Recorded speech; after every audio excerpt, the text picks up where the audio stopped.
नमस्ते और आपका स्वागत है एकायन योगा में। हम आज करेंगे 10 मिनट योगा सेशन साथ में। अगर आपने योगा कभी भी नहीं किया हो और ये आपका पहला सेशन है तो all the best and welcome to the world of yoga. Without wasting anyone's time, let me get into what is to be done. तो please be seated, keep your spine elongated. आपको आपके रीढ़ की हड्डी को सीधा रखना है, कंधों को अपने कान से अवे रखना है। You have to keep it away from your ears. Take a deep breath in through your nostrils. आपको धीमी गति से सांस आपकी नाक द्वारा अंदर लेनी है और धीरे से आपके मुंह के द्वारा सांस को बाहर डालना है, जैसे कि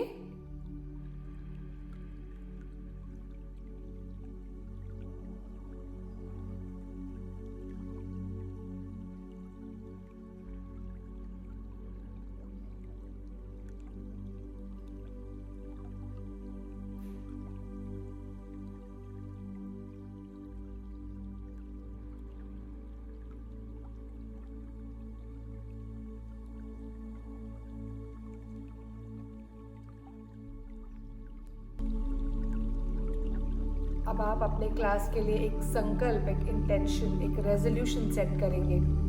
ये आपका पर्सनल है, कुछ भी हो सकता है। ये दिस कैन बी कि आप स्ट्रॉन्ग बनना चाहते हो या मेंटली आपको बहुत आप स्ट्रॉन्ग बनना चाहते हो, आपको क्लैरिटी चाहिए, या सिर्फ आप आपके फिजिकल लेवल पे काम करना चाह रहे हो। कुछ भी हो सकता है। ये आपके क्लास के लिए संकल्प हो सकता है या लंबे आपके लाइफ के लिए भी हो सकता है। ठीक है, तो हम एक संकल्प सेट करेंगे अभी।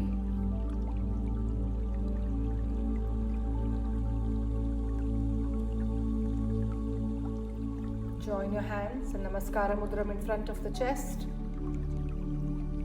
And हम सेशन की शुरुआत करेंगे एक प्रेयर से। ओम सहना भवतु सहनौ भुनक्तु सह वीर्यं करवावहै तेजस्विनामदितमस्तु मा विद्विषावहै। ओम शांति शांति शांति। दोनों हथेलियों को रब करेंगे ऐसे। Rub your palms and keep it on your eyelids. आपकी आंखों के ऊपर उसे रखना है और धीमी गति से आपको आपकी आंखें खोलनी है। सबसे पहले हम करेंगे सूक्ष्म व्यायाम या लघु व्यायाम। इट्स द जेंटल वर्कआउट्स और the mobility drills that we do before the practice of asanas to warm up our body. हम स्टार्ट करेंगे शोल्डर रोल्स के साथ। ये निहायती ये इज़ वेरी इम्पॉर्टेंट कि आप आपके सेशंस पहले वार्म अप रूटीन के साथ करें, स्पेशली अगर आप सुबह कर रहे हो। 5 and 10 डायरेक्शन चेंज करना है। 1 and 2 3 4 nicely and slowly 5 and now relax your shoulders। अब आपको शोल्डर्स को आपके कान तक ऊपर लाना है, जैसे कि inhale up exhale down, inhale up exhale down, inhale up exhale down 3। एक और बार inhale up exhale down। now keep your right palm, आपका जो राइट पाम है आपके हिप के बाजू रखना है। इनहेल, आपका लेफ्ट हाथ को आपको ऊपर उठाना है, एलोंगेट करना है, ऐसे नहीं बैठना है, एलोंगेट करना है ऐसे। एक्सेल करते हुए साइड स्ट्रेच करना है हमें। 1 2 3 4 5। याद रखिए ये झांगा जो है इसको नीचे रखना है एक्टिवली। ये अगर ऊपर आ जाता है ना तो आपका स्ट्रेचिंग कम हो जाता है यहाँ पे, तो इसे नीचे टिकाए रखना है एंड आपको एक साइड स्ट्रेच करना है and centre. Now again on the other side, inhale up elongate elongate, ऊपर उठाना है और एक्सेल करते हुए सांस को धीरे धीरे छोड़ते हुए आपको द अदर साइड झुकना है। याद रखिए ये जो झांगा है इसको एक्टिवली नीचे रखना है आपको। ठीक है, and inhale centre, one more time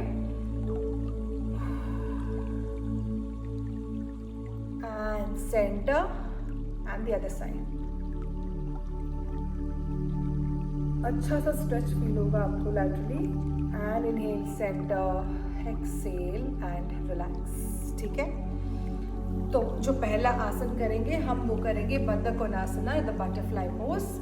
आपको आपके पैर को साथ लाना है. ब्रिंग योर फीट टुगेदर और जो फीट के एजेस हैं उसे ऐसे साथ में रखना है, ना कि कंप्लीटली जोड़ के. ऐसे एजेस रखना है और उसको आप अपने ग्रॉइन एरिया के जितने पास हो सकते हो उतने लाके and then keep your spine elongated. वापस स्पाइन को इरेक्ट रखना है और फिर इंटरलॉक करके आपके हथेलियों को पैर के नीचे रख के उसे वापस और क्लोज लाके स्ट्रेट रखिएगा आप ऐसे. And then flap your thighs. 1 2. हम ये 15 से 20 सेकेंड करेंगे. बद्ध कोणासना कहते हैं और the butterfly pose in English.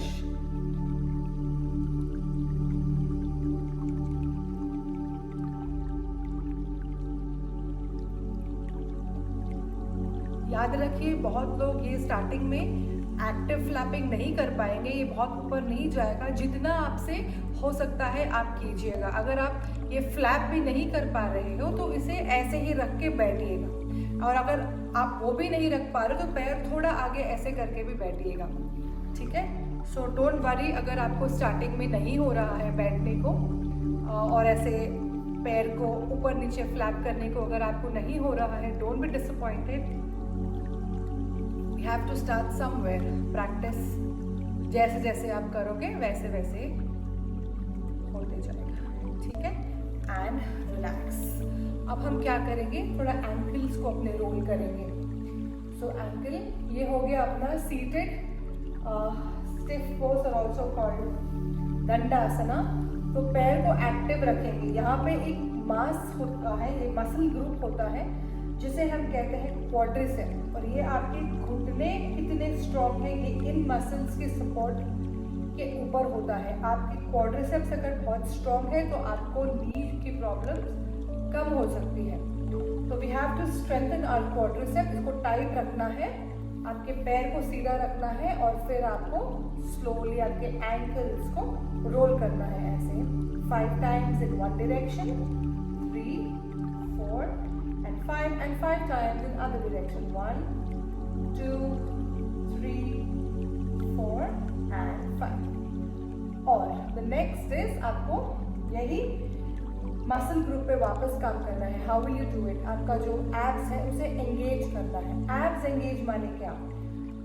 आपके अभी जो नाभि है इमेजिन करिए आप उसको वापस आपके स्पाइन रीढ़ की हड्डी की तरफ खींच रहे हो. So your like talking it in. सांस नहीं रोकना है, इसे मजबूत करना है, इसको टाइट करना है ऐसे. और फिर अपने हाथों को पीछे रेस्ट कीजिए.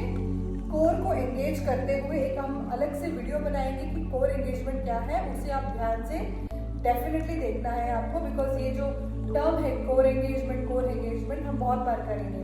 ठीक है, तो कोर एंगेज करते हुए आप आपके पैर को अपने घुटनों को you get it towards you, away from you, towards you and away from you. Extend करना है, आगे लाना है और एक्सटेंड करना है 5 times on each side. ये मैं मिनिमम नंबर बोल रही हूँ 5 times 6 times. आप जितना करोगे आप उतना आपके लिए अच्छा है. ये आपके पास ज़्यादा टाइम है तो ज़्यादा ध्यान दीजिएगा आप अपने वर्कआउट्स और वार्म अप्स पे. 1 2 3 4 and 5.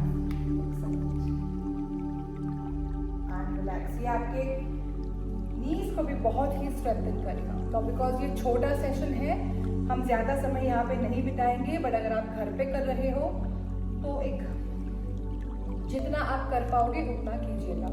थोड़ा हाथ को पीछे करके रेस्ट करके एक्सटेंड करना है.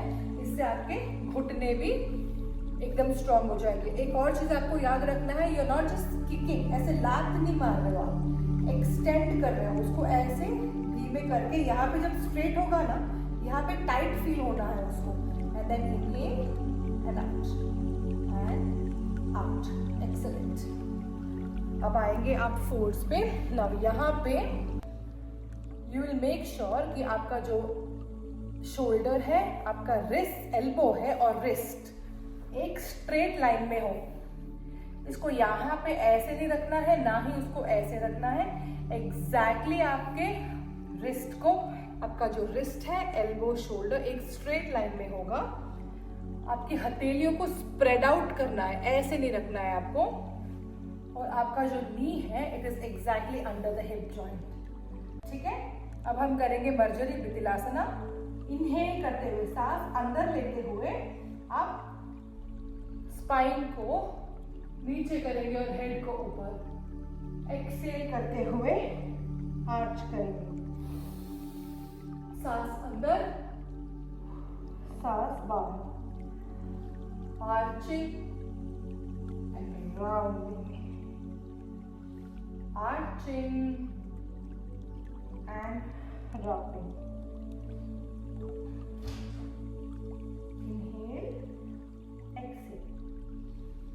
Inhale and exhale.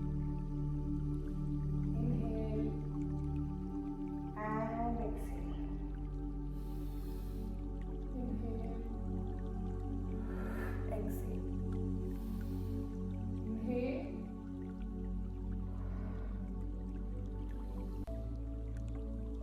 and exhale. Let it go. Cat cow pose या मर्जरी बितिलासना आपको कम से कम 8 से 10 बार करना है और उससे ज़्यादा नहीं करना है आपको। ये बहुत ही सर्वश्रेष्ठ है आपके रीढ़ की हड्डी के स्वास्थ्य के लिए। ये बहुत एक लचक लाती है, सुडौल बनाती है आपके आकार को। ठीक है, तो इसे आपको करना है एवरी सिंगल डे। अगर आप बिगिनर हो, इवन आप एडवांस प्रैक्टिशनर हो, तो ये फर्स्ट 10 मिनट्स आपको आपके प्रोग्राम में इनकलकेट ज़रूर करना है। ठीक है, तो उसके बाद हम चलेंगे नेक्स्ट आसना में, विच इज़ व्याघ्रासना और द टाइगर पोज।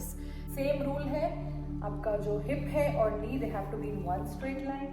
आपके जो पाम्स हैं, they have to be spread out. ये क्यों आप ऐसे स्प्रेड करते हो?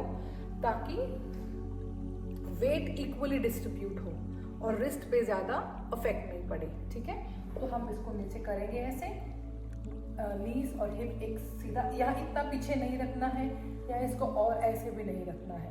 ठीक है, इसको एग्जैक्टली नीचे रखना है, कोर को एंगेज करना है, टाइट करना है इसे। और फिर सांस अंदर लेते हुए पैर ऊपर उठाना है। Inhale and exhale. एक्सेलेशन के टाइम पे आपका जो नीज है नोज की तरफ लाना है। Inhale, exhale, inhale, exhale, inhale, exhale, inhale, exhale, inhale, exhale. Now ये आप दोनों तरफ से करेंगे। एक कॉमन मिस्टेक यहाँ पे क्या होता है कि जब आप ऐसे करते हो and when you are getting your legs आगे और पीछे, हम आपका जो वेट है पूरा ऐसे एक साइड पे डाल देंगे। आपको उसे कंट्रोल करना है, आपको वेट को ऐसे ही रखना है and then you are just moving your legs. ऐसे एक तरफ शिफ्ट नहीं होना है। क्यों? क्योंकि जब आप वेट कंप्लीटली शिफ्ट करते हो ना, तो आपका कोर मसल एंगेज नहीं होता है अच्छी तरीके से। आपके जो मसल ग्रुप्स है, आपके ओब्लिक्स है या डीप कोर है, उसे टाइट करने में बैलेंसिंग बहुत काम आता है। सो जब आप बैलेंस करते हो, they are already working on your core muscle, so that's why you have to keep your weight centered and ऐसे shift नहीं करना है। ठीक है, inhale, exhale। इसको भी करेंगे 5 बार हम एक दूसरे साइड में।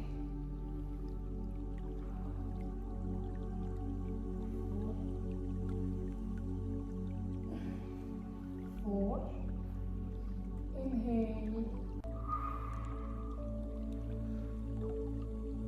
and relax। इसके बाद आपके palms are spread out। आप आपके टोज को टक करेंगे, आपके नीज को ऊपर उठाएंगे और फिर आपका जो वेट है उसे पीछे ऐसे शिफ्ट करेंगे।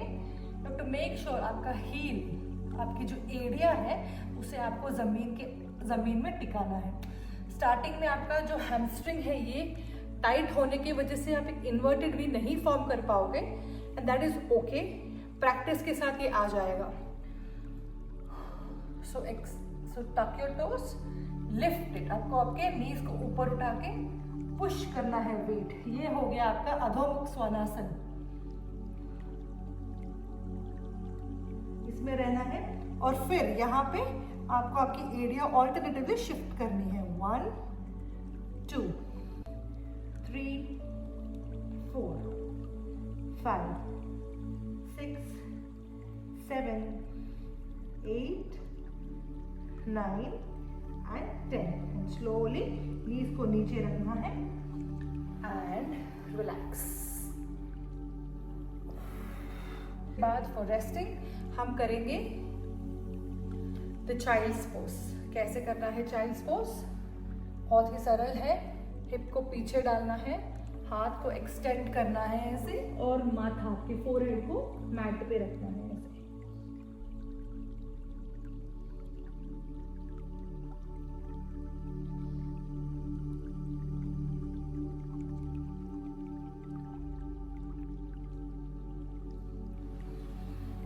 हमने स्टार्ट प्रेयर से किया है, हम एंडिंग करेंगे ब्रेथ वर्क से। सो आज हम करेंगे 4-7-8 breathing. We are combining 4-7-8 breathing with physiological sigh method. So हम क्या करेंगे? इनहेल करेंगे 4 काउंट्स, सांस को अंदर रोकना है for 7 counts,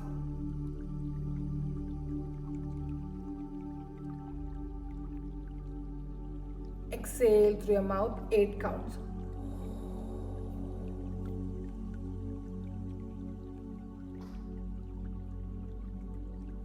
We'll practice this again. Inhale,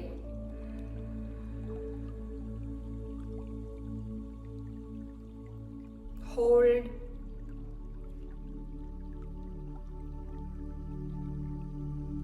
exhale.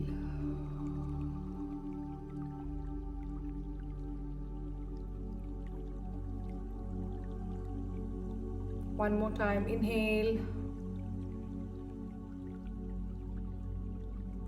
hold, exhale.